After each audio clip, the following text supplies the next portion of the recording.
tell you all we're not going to start for a minute or so, so if you want to keep chatting. On behalf of the Friends of the Concord Free Public Library, I'd like to welcome you to the 16th Ruth Ratner Miller Award for Excellence in American History, where we will honor the 2013 recipient, Drew Gilpin Faust. This award was offered to the Concord Library in 2001 by Concord resident Richard Miller to honor the legacy of his mother, a founding member of the Holocaust Commission and Holocaust Museum in Washington, D.C. Mrs. Miller believed that history was not merely desirable, but a civic and religious duty. Mr. Miller and his sister Gabrielle continue to support this special award. It has not only been given to distinguished American historians, but also to individuals who have made history. Tonight, we honor someone who has done both.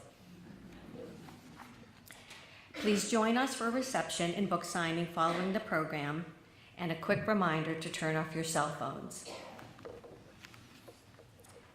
I now have the honor of introducing the introducer this evening.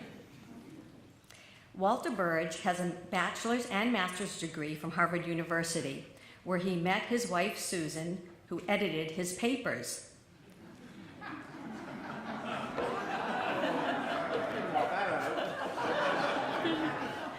He discovered the value of a good editor and married her.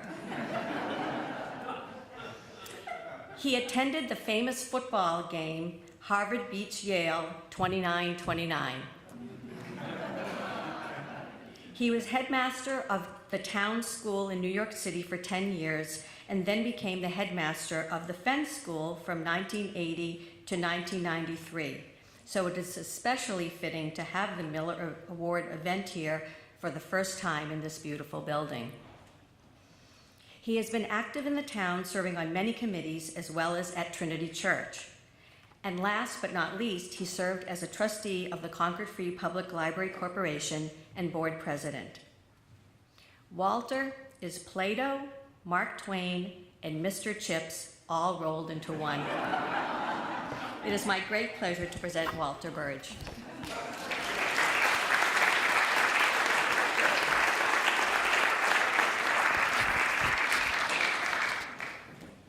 What on earth do I do with that? I was going to thank you, Sherry, but I don't think I will, actually.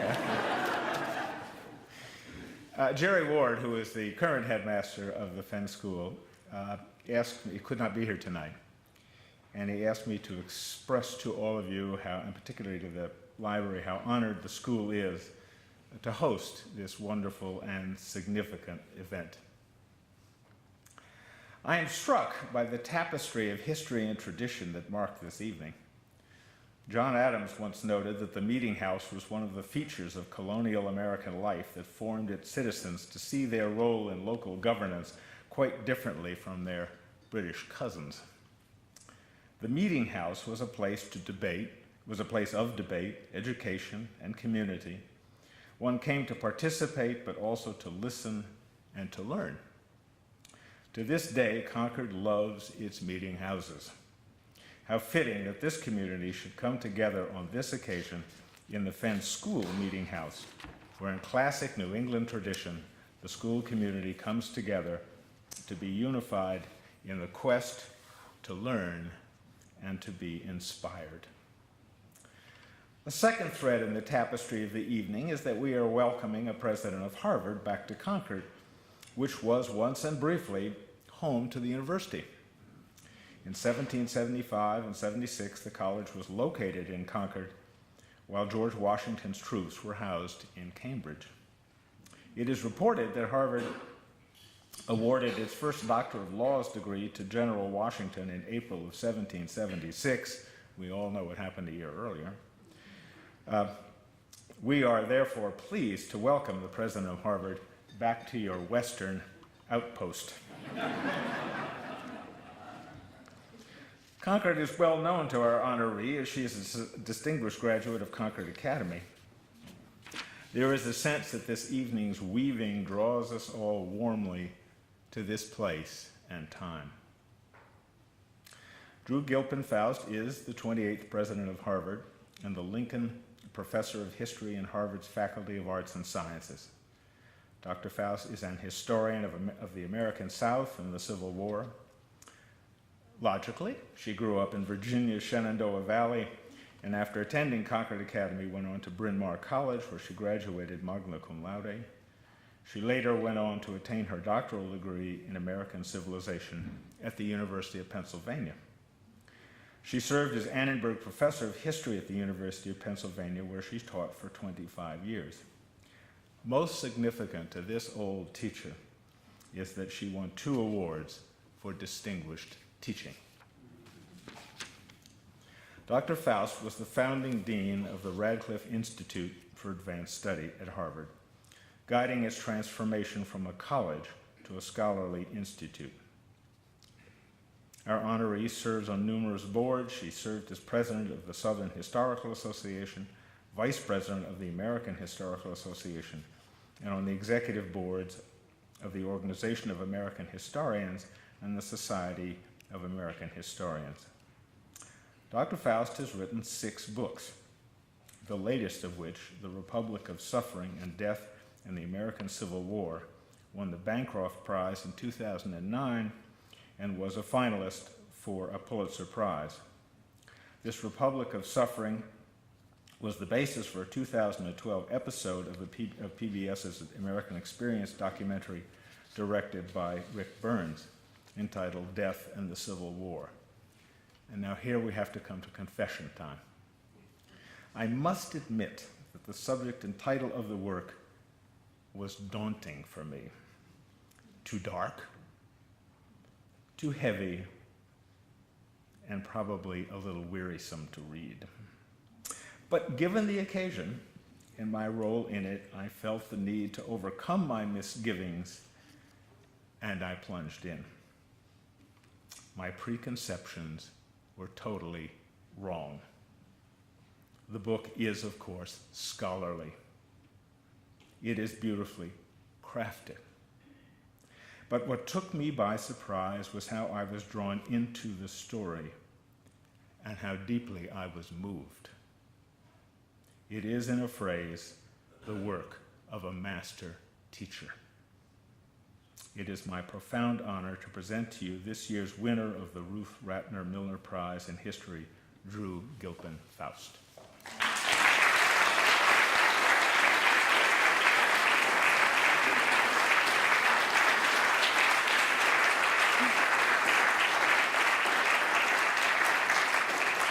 Thank you so much. That was such a lovely introduction, and what you said at the end moved me, so thank you. I perhaps should say that my office at Harvard was occupied by Washington's troops, as was the house, the president's house in which I live. So I think the connection between who was where and where Harvard was and where Washington was is a very tight one. It's a great honor for me to be here tonight. I spent a good bit of time at the Concord Free Library when I was at Concord Academy. It was just across the street. And at that point, Concord Academy had no real library, so that was our great resource. So that makes this evening's award especially meaningful to me. I'm grateful, too, for the opportunity to share some reflections in a realm I'm afraid I don't get enough time to engage in these days. And so having a chance to think about history and about being a historian is a wonderful opportunity. And also to think about what it is that has always made history so interesting to me and why I think it's so important. I believe that history's most powerful impact is that it gives us a sense of the contingency of our lives. We see that in different times and places, human beings have embraced different values, pursued different purposes, all the while regarding their lives as natural and inevitable as we do our own. So history challenges us to look at the taken for grantedness of our lives. It helps us to see that all lives are fashioned and chosen, even if they are shaped by different conditions and circumstances. It helps us see that our lives, could be otherwise, that lives have been otherwise. It's a powerful realization, I think, to see through history that it could be otherwise for us, and we could make it so. When we understand our lives to be contingent, I believe we begin to understand that we have, as individuals, choices and agency. My first extended historical inquiry, my PhD dissertation written about 1,000 years ago, grew out of this sense of what the past had to offer us.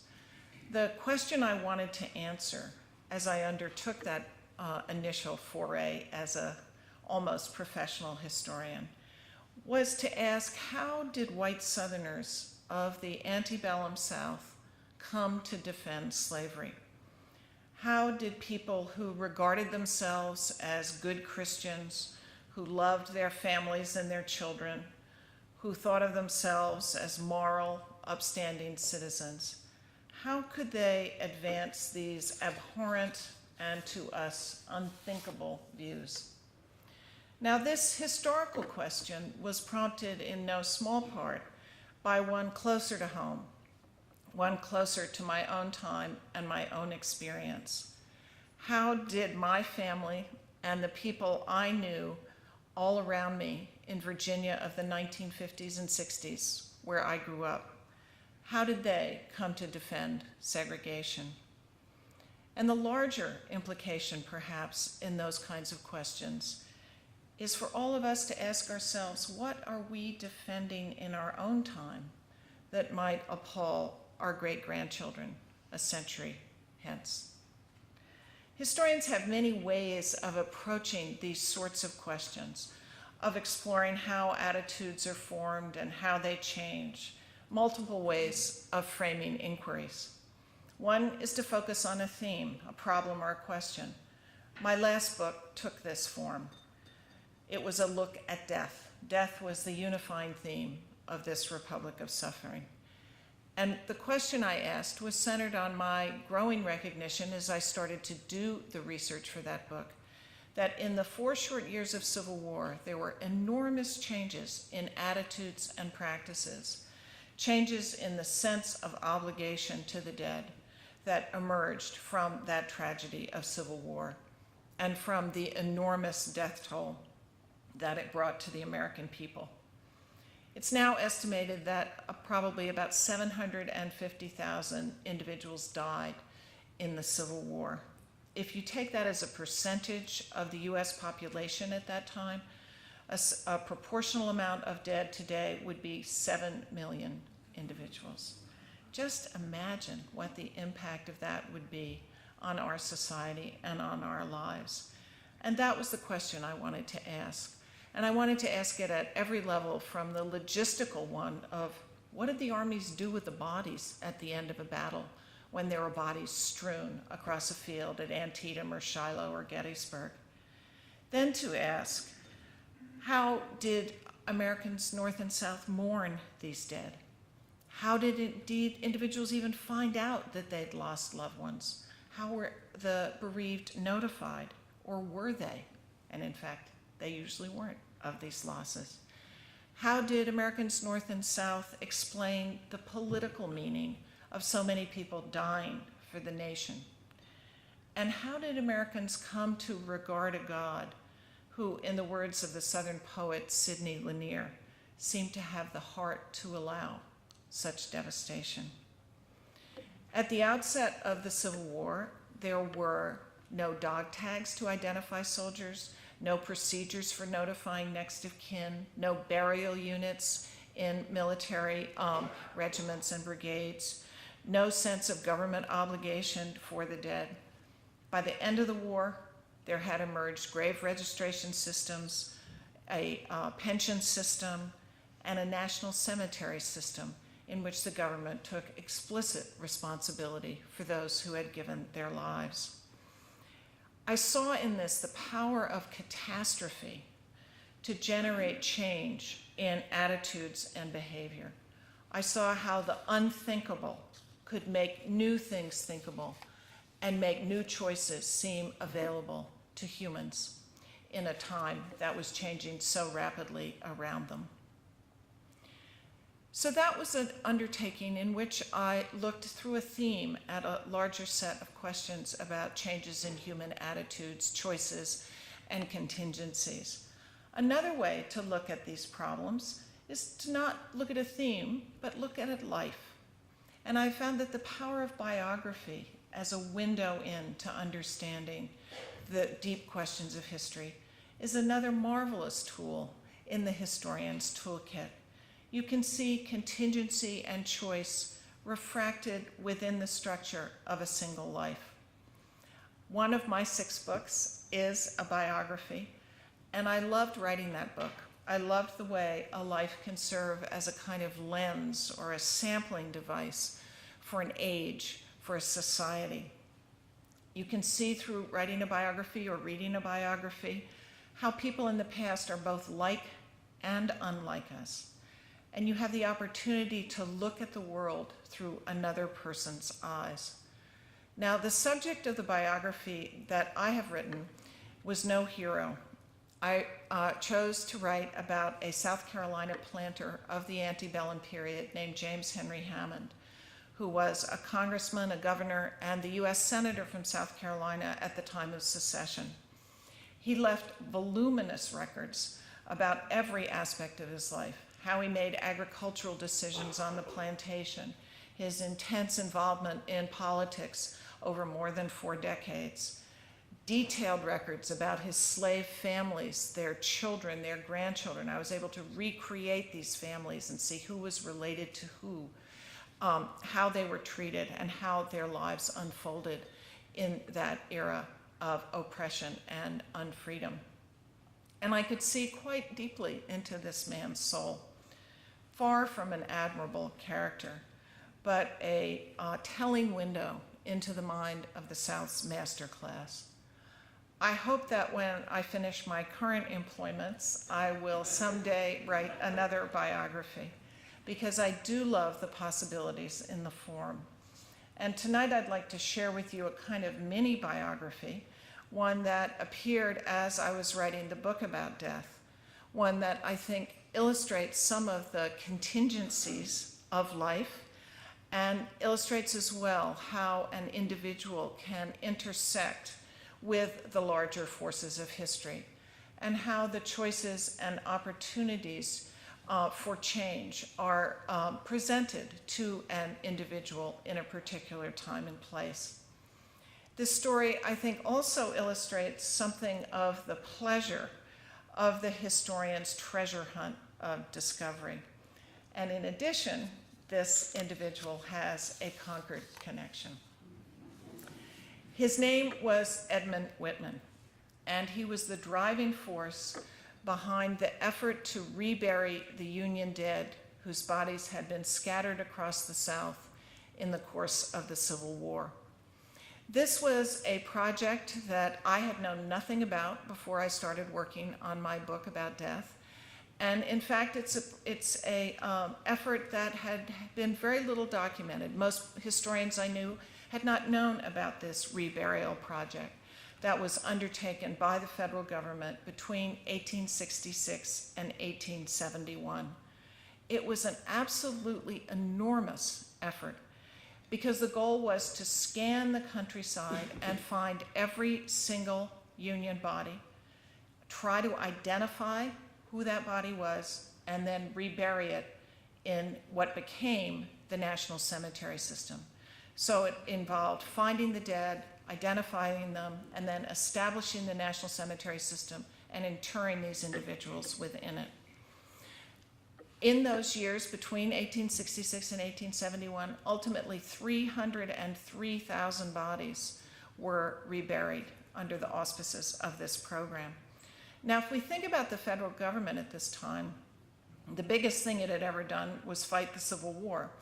But if you don't count that effort, it really had not undertaken very much in the way of massive projects or obligations. Most of the kinds of functions we think of as part of the federal government simply had not existed in that era. So for the government to do something this massive in scale was itself transformative of the understanding of the American people of what government should be.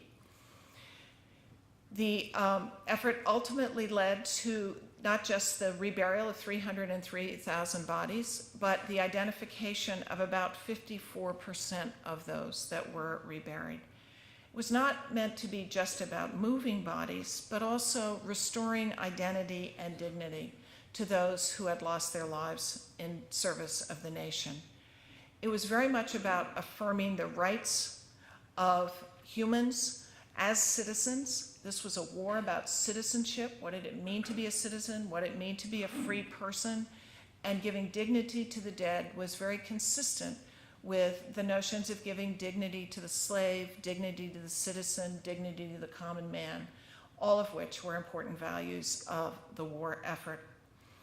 And it underscored that citizenship required not simply service by the citizen to the state, but obligations of the state to the citizen.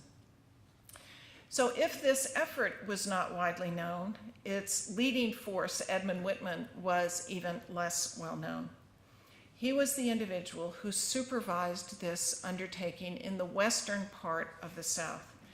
And he was a critical force in moving the effort towards one that underscored the importance of disinterring and relocating all bodies and establishing a national cemetery system for all of them.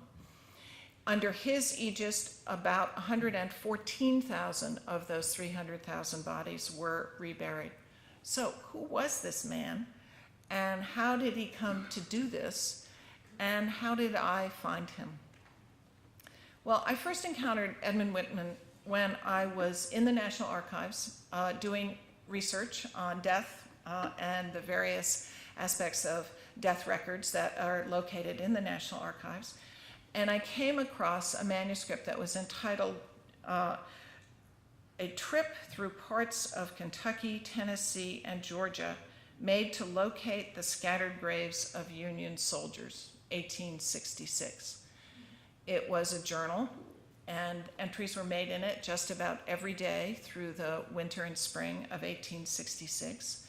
It had been created by the chief quartermaster of the Military Division of Tennessee, Edmund Whitman. In December 1865, he had been assigned to do a survey of bodies of the Union dead in the Western South to see if their graves were being cared for, to see what condition these graves were in, and he was supposed to report to the Quartermaster General, Montgomery Meigs, in Washington, D.C. So as Edmund Whitman got this assignment, he thought to himself that there must be somewhere an individual who knew something about every grave that had been dug across the Western South. The digger of the grave, a witness to the digger of the grave, someone must know where those graves were, and he hoped know something about the individuals who had been interred within them. So before he set forth to execute on his assignment, he issued a circular that he entitled Important Information Wanted. And he sent it to 300 newspapers and periodicals all across the North, asking for information that anyone might have about where graves of Union soldiers might be found. And he was inundated with responses. Letters, descriptions of grave sites, drawings of grave sites came into him from all over the country.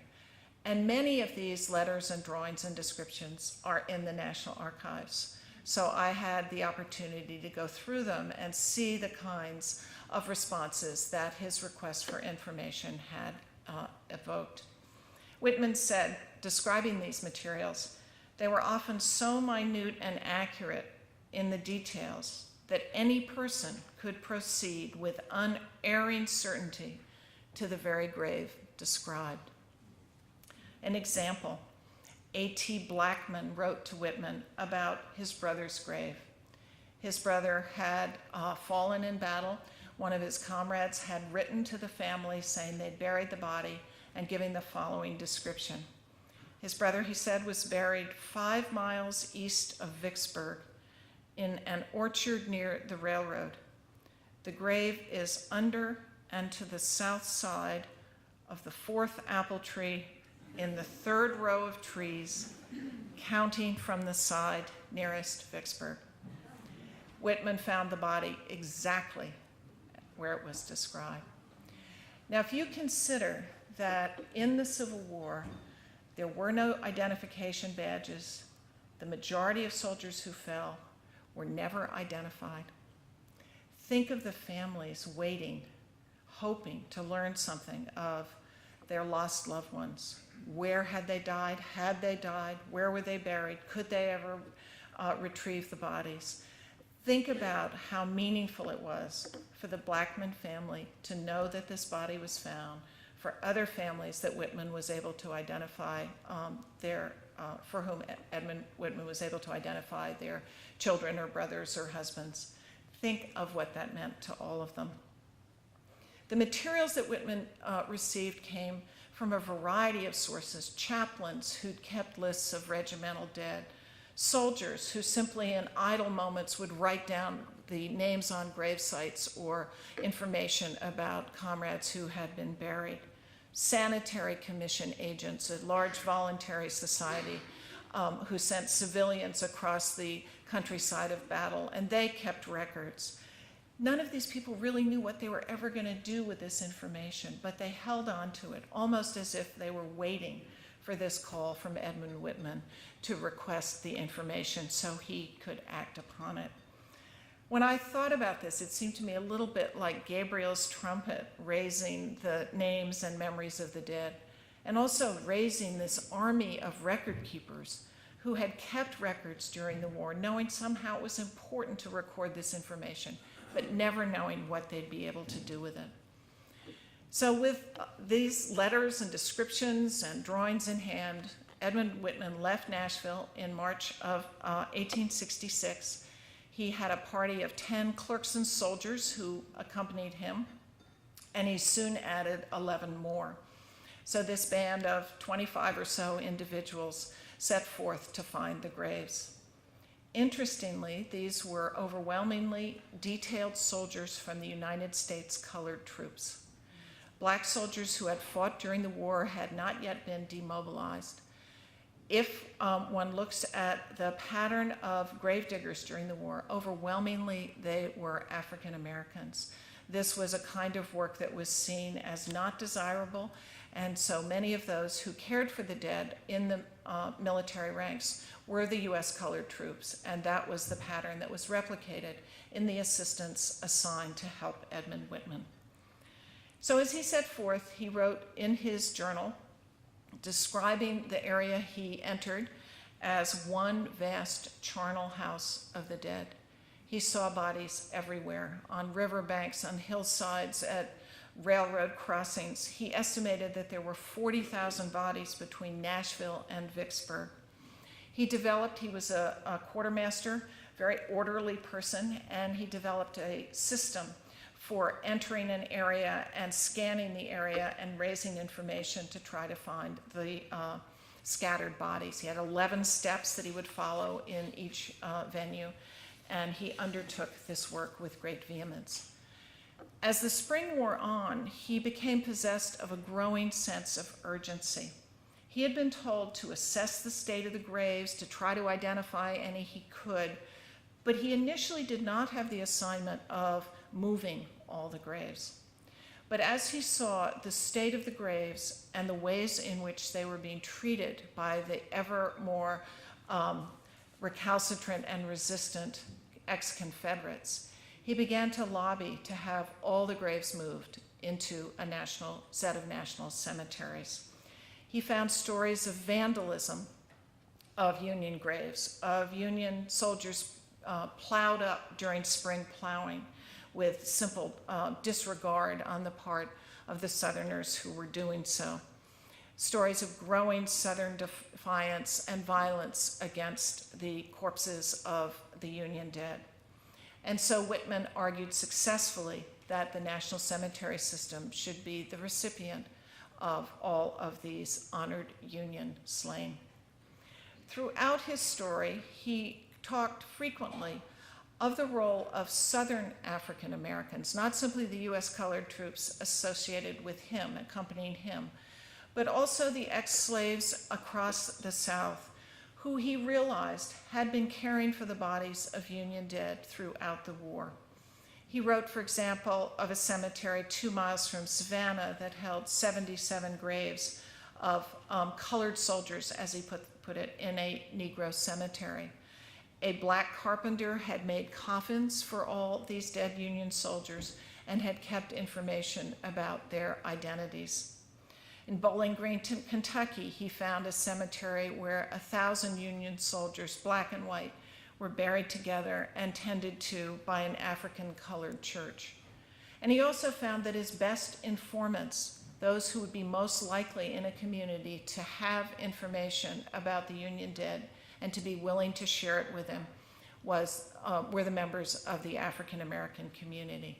And so he said that justice to the race of freedmen, that little phrase is a quote, required that they be given significant credit for his ability to find and identify so many of the Union dead.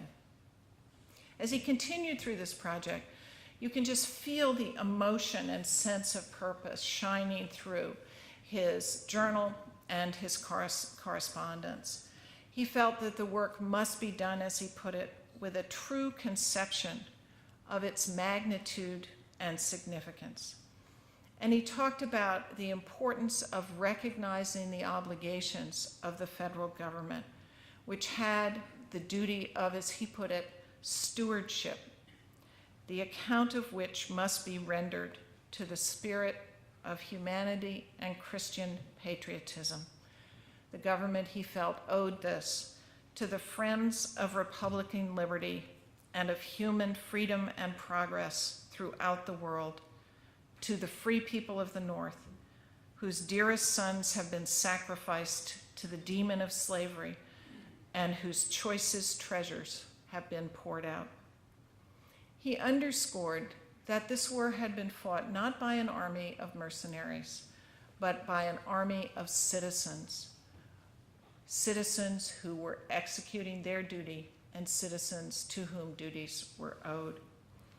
And he also was so proud that the nation was supporting his efforts and was supporting the reburial movement, because he said, such a consecration of a nation's power and resources to a sentiment the world has never witnessed.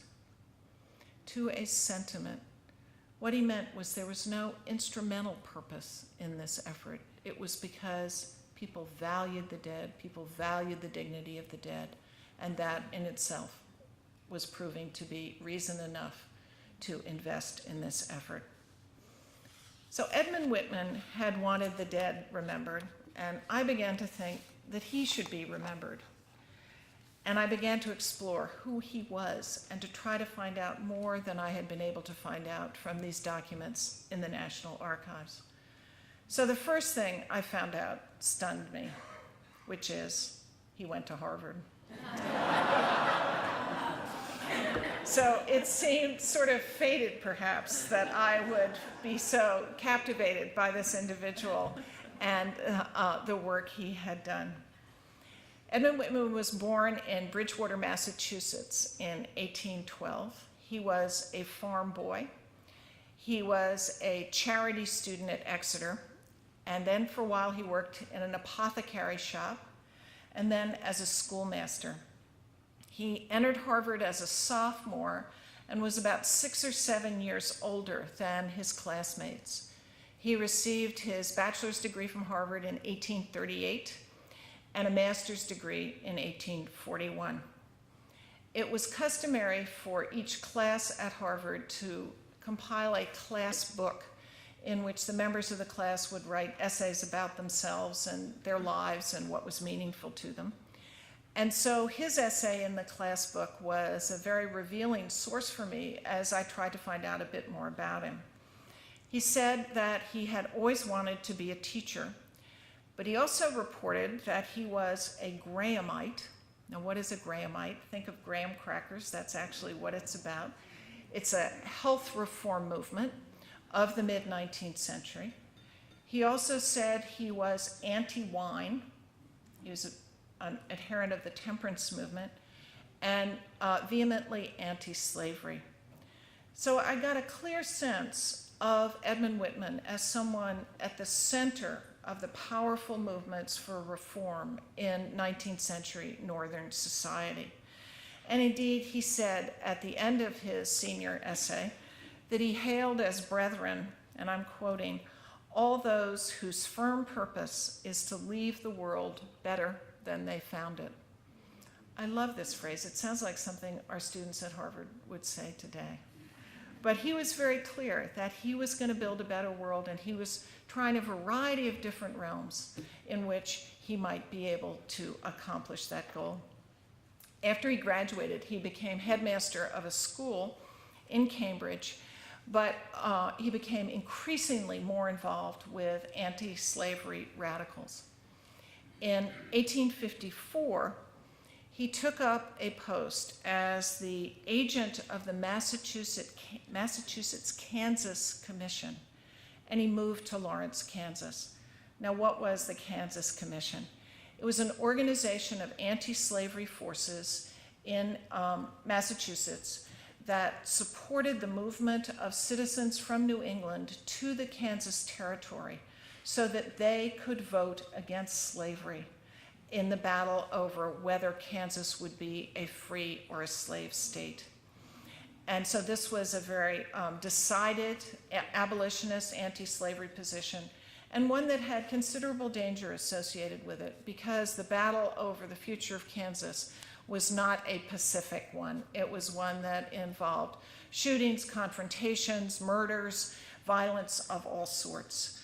And he was the individual who carried the contributions, both in supplies and money, from devoted anti-slavery adherents in New England to the citizens who had settled in Kansas and were fighting for a free Kansas.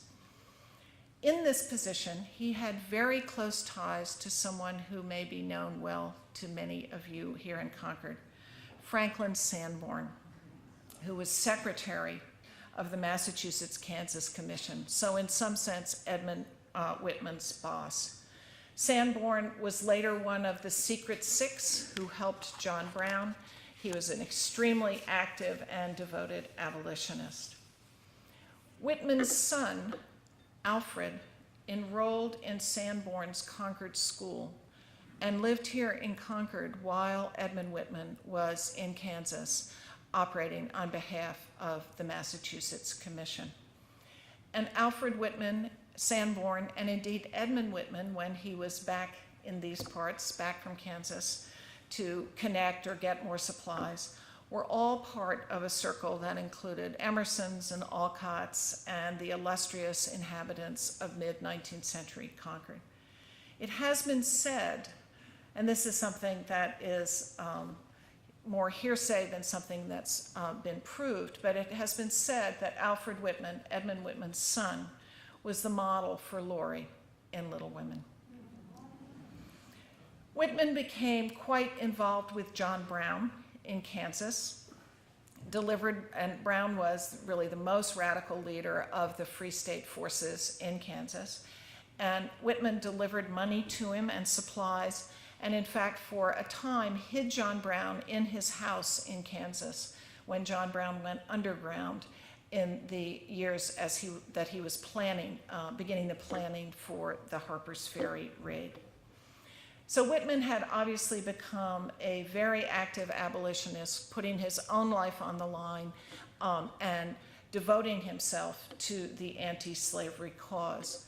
When the Civil War broke out, Whitman was 50 years old, but he nevertheless enlisted in the military, joining in the summer of 1862 as quartermaster in the Western Theater. He enlisted from Kansas. He saw the war as a continuation of his crusade for human dignity and betterment. And the reform impulse that had always motivated him came to settle most decidedly on abolition.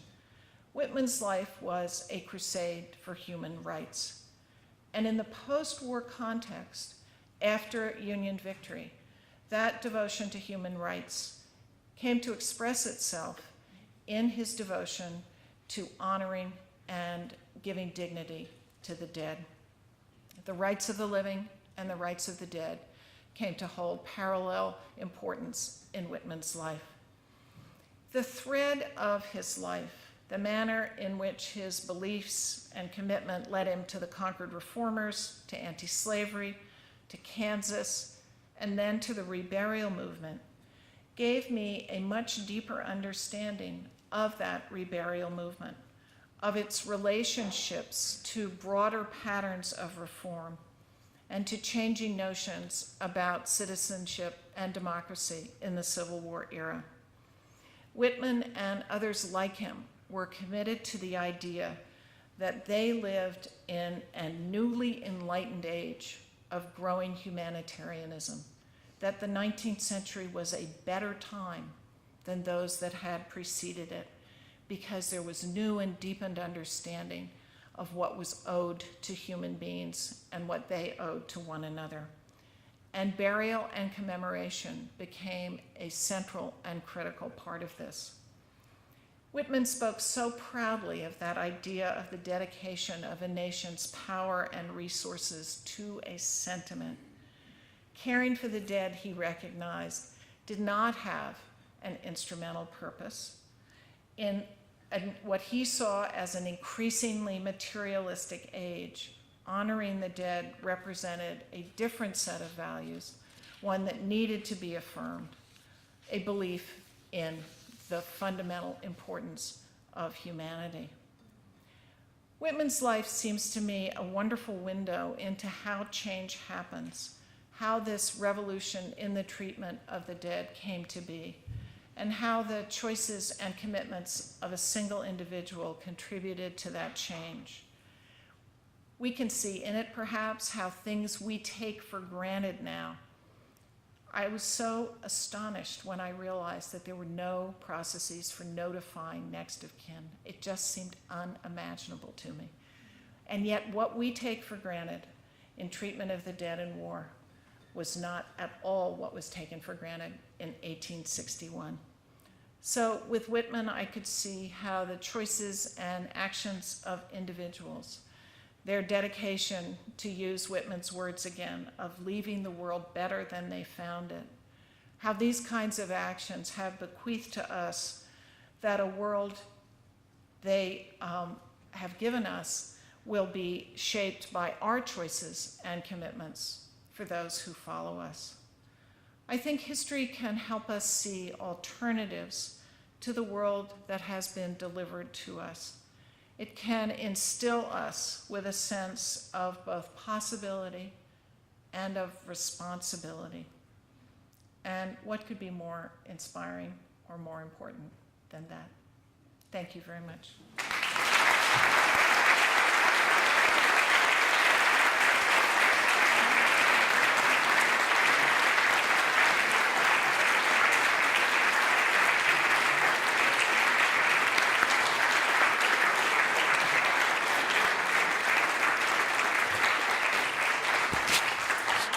Thank you. We're going to allow a few minutes, maybe 5 minutes or so, for questions of Dr. Faust. So if there are any from the audience, she'll be happy to take them. Yes. Thank you for that wonderful evolving research and story. It was very gratifying to hear it. I'm curious as to, without getting into any morbidity, but the operational elements that unfolded with regard to the medical, hygienic, transfer of bodies, etc. And also curious as to whether there was a stipend for the families of the deceased at that time in the era of our country. The United States, there was a pension system that was established in the course of the war. So that was another element of the acknowledgement of a responsibility to the dead. And if we take the reburial movement and the pension movement program together, it was just a huge undertaking for a government that had been made so much more powerful in the course of the war. So I think we can see the sort of new strength of the new nation embodied in those two efforts. The first part of your question, I was a little unsure about medical treatment of...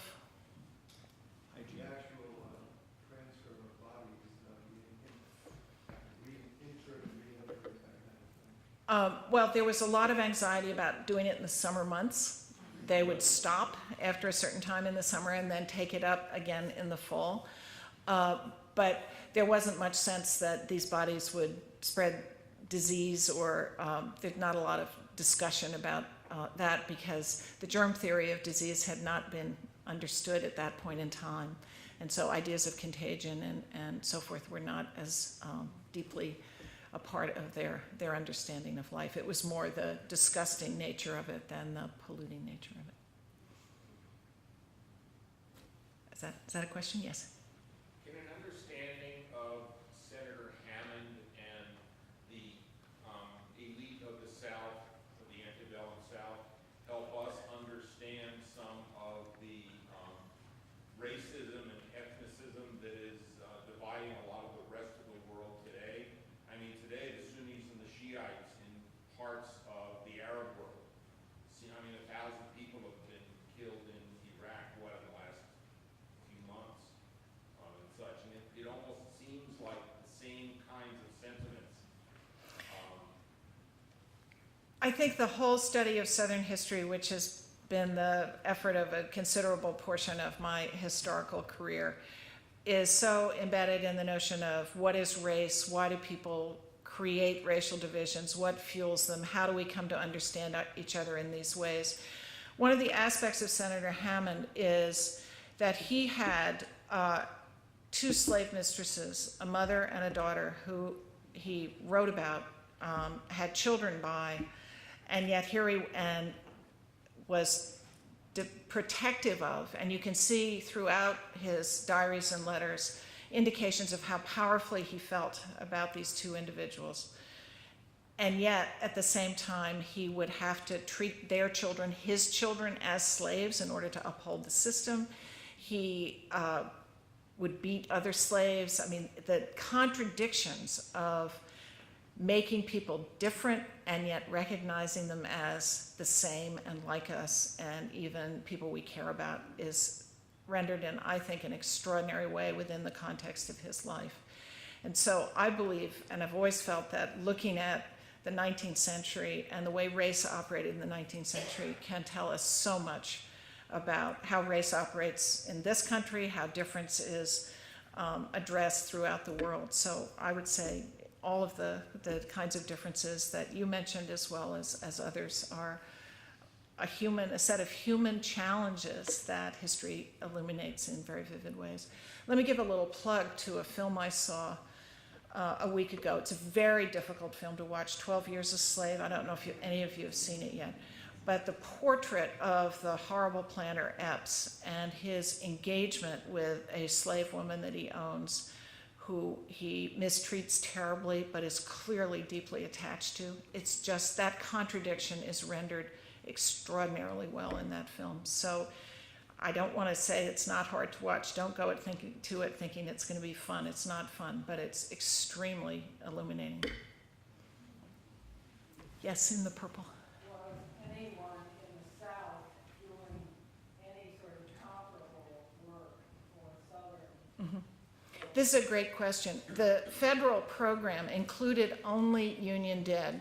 And I think you could probably see in some of the descriptions of the purposes of it why it was Union dead. These were those who served their nation. It was so tied up in Whitman's mind with anti-slavery, and it seemed logical to people with those kinds of views to have this just be for those who fought for the Union. White Southerners resented this enormously, and I think it reinforced some of the backlash against rejoining the nation. But in the South, white women became the agents of similar efforts at reburial, organizing associations through churches, civic groups, and mobilizing support for the reburial of tens of thousands of Southern Confederate dead, usually in areas where large numbers of battles had been fought. In Virginia, around Richmond, for example, there were large numbers of dead who were retrieved from the fields of battle and reburied in places like Petersburg. I think there are 30,000 reburied in Petersburg, in Hollywood Cemetery in Richmond, and so forth. So it became a kind of civic movement, often associated with what I would see as the emergence of lost cause sentiments and anti-Northern sentiments within the South. Yes? Yeah, with the reburial, the Union Army in general, all kinds of administrative problems. I wonder what examples or lessons you were able to bring to your current job.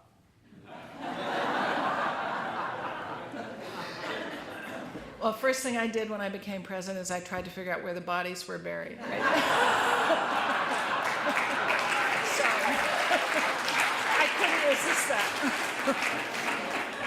I couldn't resist that. People ask me often, what does being a historian have to do with being president of Harvard?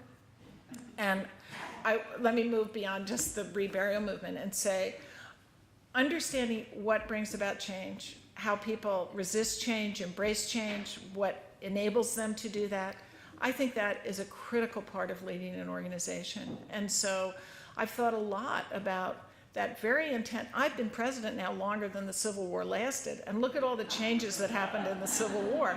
So when I think about bringing change to a group of people, what kind of leadership does it take? What kind of reassurances does it take? What are the elements that enable it to happen? So that would be how I would see a parallel between my old job and my new job. Other questions? There we go. Yes. Did the U.S. Sanitary Commission have anything to do with the reinterment of bodies actually during the war? During the war itself, the Sanitary Commission often was very active in helping to identify the dead, notify next of kin, sometimes disinter bodies and send them north to kin who wanted the shipment to be made, and they'd send money down to have the body embalmed perhaps and packed and sent home. So the Sanitary Commission was very active and a huge contributor to identifying the dead and caring for them and letting next of kin know what had happened to individuals who had died.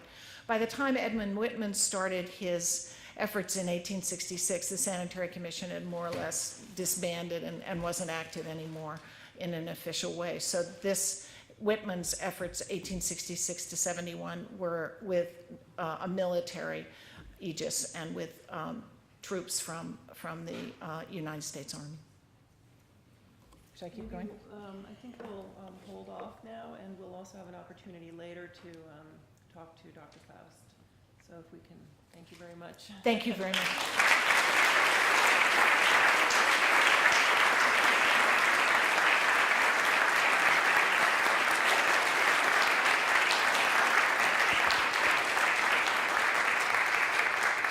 Thank you so much, Dr. Faust. Your humanity and knowledge shine through, and it's just a pleasure to be in your presence and to hear you talk about things that you know so deeply. I'm Christine Lamb, the president of the Friends of the Concord Public Library, and we recognize that in the award, which is now what we're going into, that part of this evening's program, that we're giving to Dr. Faust tonight is one of many that she's received and will continue to receive during her lifetime. But we're delighted to present her with the Ruth Ratner Miller Memorial Award for Excellence in American History. In doing so, we honor Mrs. Miller's commitment to the role of remembrance in our lives, and we also acknowledge our library's role in preserving our past. I'd like to say a word about the award, which is unusual, and I'm going to show it. It has a story to it. There's also a financial component to the award, which we're not showing, but this is this is a beautiful object. When Concord's first permanent library building, a neo-Gothic structure, was built in 1873, it was surrounded by an iron fence whose posts were capped by finials like this one. During the 1930 renovation of the library, the fence was removed with only the finials saved. Some years later, a tradition began and continues today, whereby retiring trustees and others who've made outstanding contributions on behalf of the library were awarded a finial. And so, Dr. Faust, if you'd come forward, we'd like to present you.